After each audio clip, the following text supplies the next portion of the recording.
if you're really ready to do what it takes to get there, the first thing would be start making plans. It doesn't have to be quit your job the same day and start a business, but start making those plans. This is the How to Quit Working Show. Jeff Steinman believes entrepreneurship is the only true path to freedom. That's why he created the How to Quit Working Show, where you'll hear stories, insights, and inspiration from lifestyle fanatics who left their soul-sucking 9-to-5 job forever. Now, here's your host, author, entrepreneur, and ultimate lifestyle fanatic, Jeff Steinman.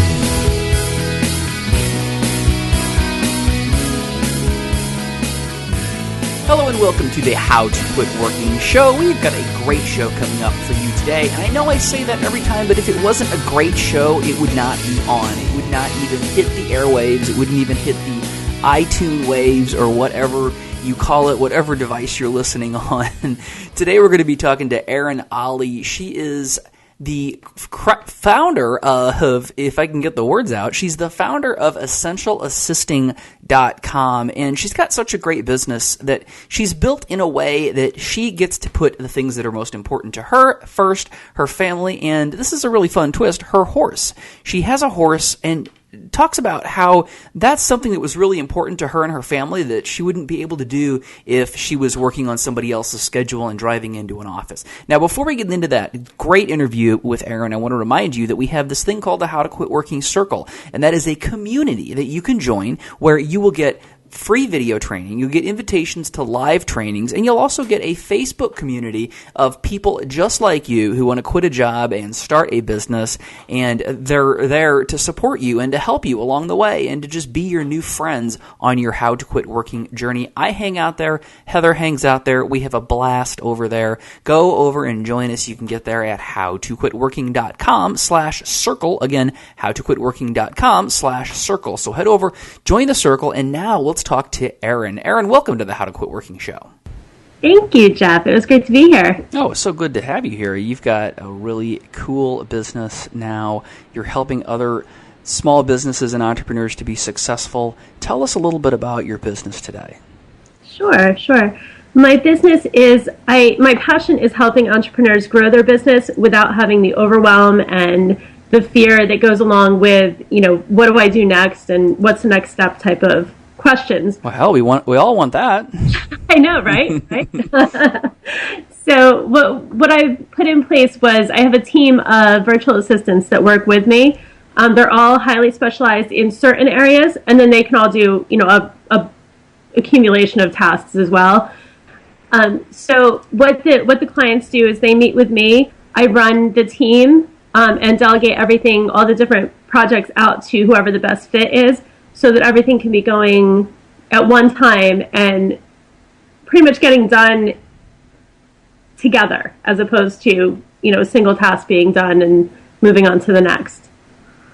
I see. So you've got, if someone needs your services, they don't have to go out and find a copywriter and somebody who knows a CRM and this and that and all the little detail. You pull all of that together for us.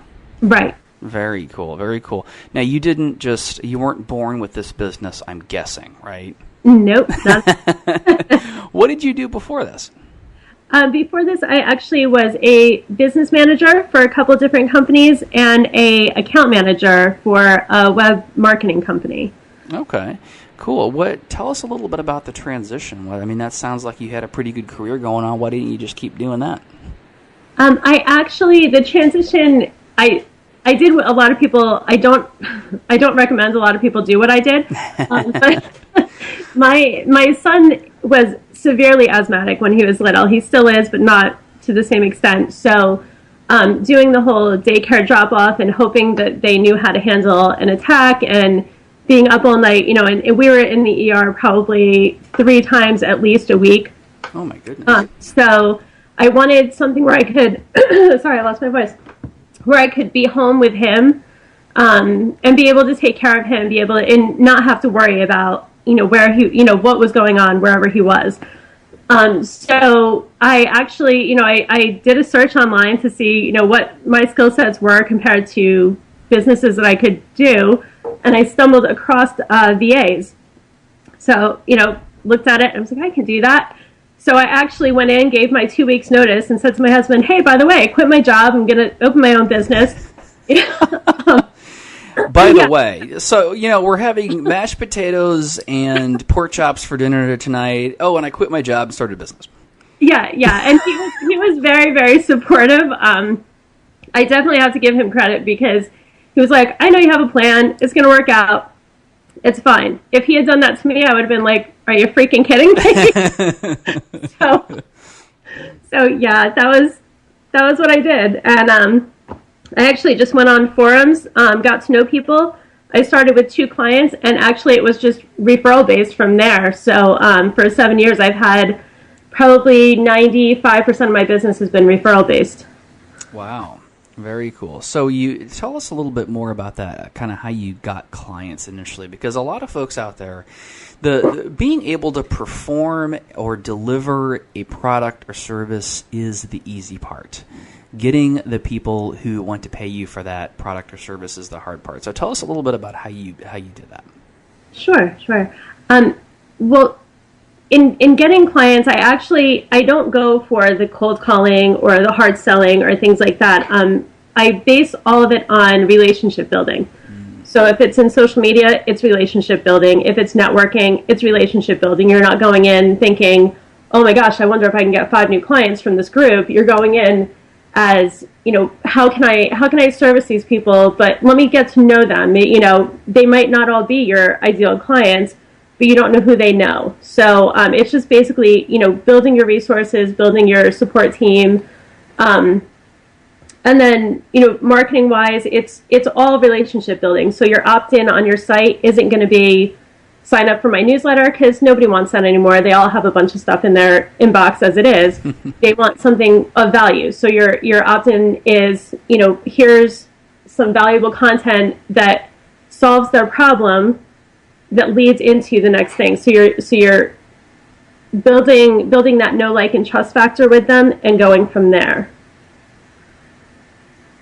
Excellent. So tell us a little bit about how you approach these social media groups that you went in, because this is something that folks really struggle with is getting onto social media and really using it as a tool to build relationships. So one of the things that we see a lot is folks.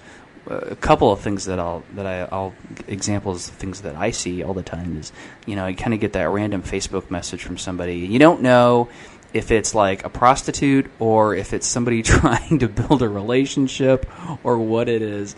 Like, how do you kind of begin that conversation? Group related. So, for instance, on the groups, get to know people there. Start, answering questions that people have. As long as you have the answer to it. Ask questions of others, and start interacting that way. And then, as you get to know people on these groups, then go in, and invite them to, well, it's not friending on LinkedIn, that's Facebook. Sure, but, whatever they call it, connecting or whatever. They call it on LinkedIn, connect with you on LinkedIn. Facebook, same thing. If you're going to start, on your business page, you want to be interactive. So posting, questions and getting people interacting with you on there so that when they do friend you, you know who they are. And they know, it's not just some random, hey, I have no idea who this person is and should I or not. So that's kind of the rule of thumb that I go by as far as the, building up who it is. In LinkedIn, you might want to prospect with people in your target audience's industry or even in your own industry. And usually when you see people in that same industry or, things like that, then LinkedIn is a lot easier to prospect on than Facebook. I know myself, I don't take just anybody on Facebook. I do on LinkedIn because a lot of people come across my personal page. But that's another thing that you also want to be authentic and personal in your posts. So not always business related, not always selling something, not always telling them about your next great thing, but, posting pictures or posting, a lot of times I'll post about my horse, or, my kids or something, something to get them involved and relate to you. Sure, relation is so important. So what I'm hearing you say is you're saying, okay, so start by answering questions, showing that you're kind of an authority, building up that bit of knowledge and recognition first before you begin to make direct connections, whether that's a Facebook friend request or a LinkedIn kind of request. And that all makes good sense. But how do we get from we're buddies on LinkedIn or friends on Facebook to you're paying me money to manage your business? Right. It's, again, you're building that relationship so that when they have that problem that you know how to solve, you're not coming at it as somebody who they don't know. You're coming at it as a friend and saying, hey, I saw your post on Facebook that, you were having issues with this. Here's what in case you're not familiar, here's what I do. I would love to help you out. Is there some, do you have time that we could have a 30-minute chat to kind of go over what you're running into and how I can help and make sure we're a good fit to work together.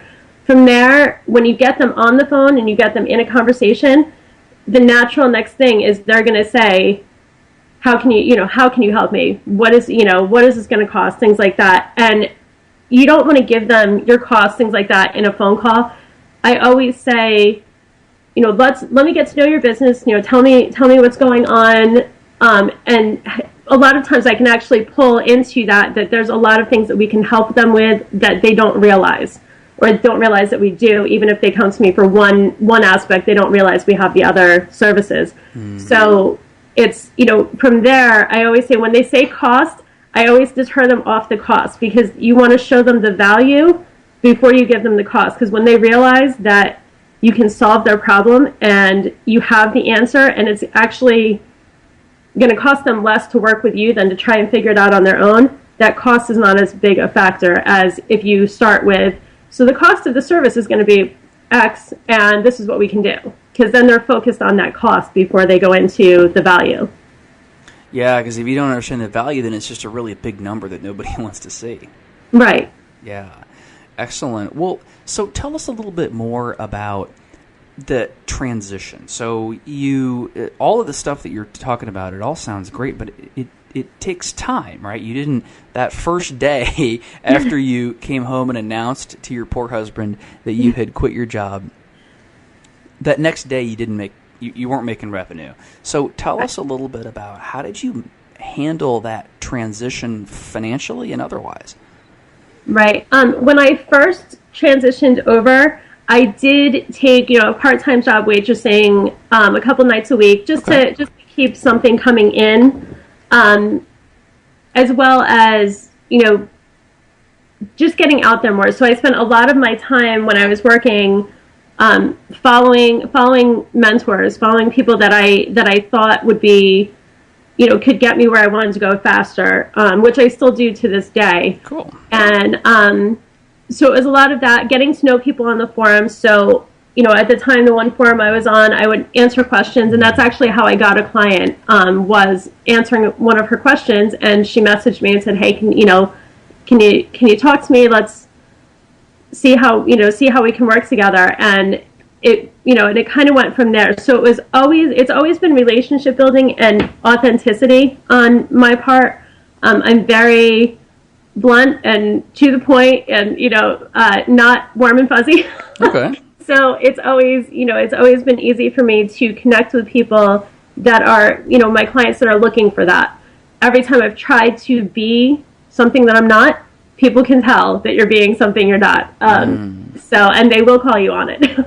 But every time I got authentic, and shared something personal in my newsletter or did, or anything like that, even as I was building that list, I would get return emails. I would get something like, that's exactly what I needed to hear today, or comments on my blog. So people, it's always been about relating to them. You need to have some type of connection, something outside of just the business that you can talk to them about and connect with them about, so that you become, because all of my clients have in essence become friends as well, because we connect over different aspects. Amazing, amazing stuff. Tell us a little about how does your life look now? What is it like when Erin gets up in the morning and begins doing her work for the day? Yeah, my life is exactly how I want it. So, I get up in the morning, I go up, usually 3-4 days a week, I go up to the barn where our horses do feedings there, which is also a rescue, horse rescue as well. So volunteer. Wow. I take my dogs out and, go for walks, things like that. And then kind of ease into my day because I can work around my schedule. I'm not on anybody else's schedule. So if my son's sick, I work at night or I work around, when he's sleeping or something like that. I can, dress however I want, do whatever I want. I can schedule appointments or things like that around my work. And it's pretty much, and then the work is all work that I love doing. So I get to business manage for certain clients. I get to copyright, and I also get to help my team. So they're getting work, they're feeling empowered. I coach them as well on our team calls, things like that, to help grow their business. And that's pretty much how my day goes. Wow, very cool. Now, this horse thing has come up a couple of times. Tell us a little bit about horses, because they seem to be a big part of your life. They are. And I was never, I wasn't that girl that loved horses from the time I was little. I actually got more involved with them over the past, 4 years or so. And my son actually absolutely loves horses. So he fell in love with a horse up at the rescue that we volunteer at. And so for Christmas, he actually got his first horse, and it was that horse that, wow. Yeah. So how old is he? He's 10. Wow, I bet he was one excited little fella. He was. We videotaped it and all. It was really cute. He was kind of overwhelmed and didn't know what to say and was like, wait, what? Why is my name on her board? Yeah, absolutely. Head over heels. He just had that bond with the horse. So we definitely, we my husband and I just decided we had to do it. We had to get him that. So. Well, that's cool. And is the horse at your house? Do you have your own facility? Nope, it is still up at the same barn. We didn't move it away from there or anything. So it's still up there, and we go up there to see her. Like I said, probably about 4 times a week at least. Okay. Well, very cool. Do you have any plans to have your own barn? Eventually I would. The dream is to eventually build a log cabin, have lots of acreage, and have a small barn with a few horses, not a huge herd or anything, but sure. yeah, definitely a dream for someday. That's so cool. Now, do you think that you would be able to do things like that if you were working for somebody else? No, absolutely not. And I actually just had this conversation with my son the other day that, I'm so grateful that I have my own business, because working for somebody else, you have your commuting time, you have your schedule that's on their schedule, your agenda is their agenda, and you're bringing in work and, giving ideas for them to make more money. Where essentially I work for myself and I make more than I ever did working for somebody else. And, and you have your cost of your dress clothes and your, gas and everything else that goes along with it. And, here I work on my agenda. I work on my, my own time and with clients that I love, as opposed to having to work with people that maybe we don't love. Yeah. Oh, you didn't love everybody you worked with? No, I didn't love everybody I worked with. Well, hopefully none of them are listening. Erin, what does success mean to you? Success to me is being able to help and serve others in the way that makes you happy and helps them to grow their lives and business as well. What's next for you? I am actually in the middle of growing our team, adding more services and more products, and doing a lot more on my end, moving into a lot more of coaching and consulting with clients, and letting my team take over a lot more of the implementation and things like that. Amazing, amazing stuff. Sounds like you have really big plans for your company in the future. I do. It is growing really quickly. So, yep, hoping to grow it even double or triple this year that it was last year. Amazing. And you need to, in order to afford that log cabin and that barn with all those horses. I know. I'm sure you have a vision board somewhere with all that stuff on it. Erin, what advice would you give to somebody who's out there listening and they're thinking, yeah, this all sounds great, but I'm just not sure where to start or what to do next?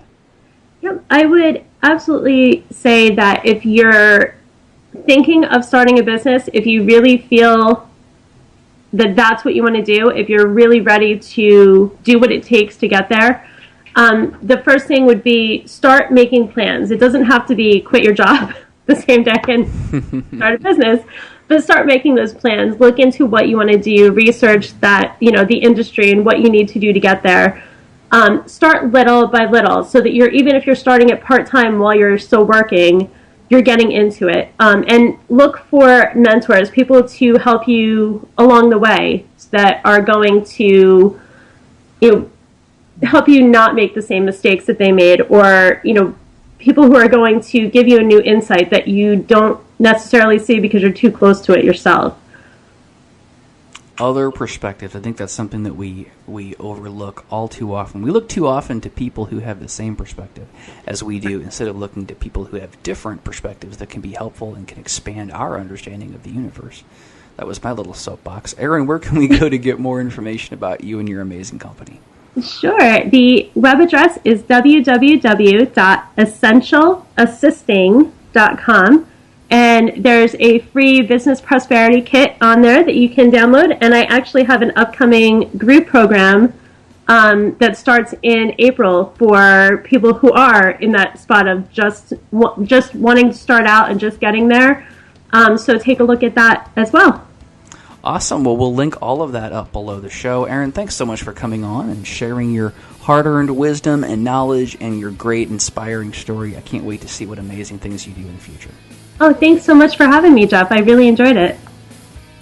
Love talking to Erin about her journey, and it's so interesting to see what people do with the freedom that they have found in their business. For example, one of the things that Erin does is she kind of lives her life on her own terms, and she spends time with the horse. And I mean, who gets to walk up and visit your horse a couple times a week? It's so cool that when you have a business, you get to structure it in such a way that the things that are most important to you are at the center. And speaking of the things that are the most important to you being at the center of your life, the person I know who does that probably better than anyone is Heather Osgood, the How to Quit Working coach. Go over to howtoquitworking.com/coaching and get more information about having Heather there to guide you along the way on your process and your journey from working a full-time job to having your own business and living an amazing life of freedom and having a horse or whatever it is that you want out of life. And I will talk to you next time on the How to Quit Working Show. Thanks for joining us on the How to Quit Working Show. Tune in next time when we'll talk to another amazing person just like you who is now living the ultimate life of freedom and doing it on their terms. If you want to learn how to quit working and get these episodes delivered directly to you, visit howtoquitworkingshow.com.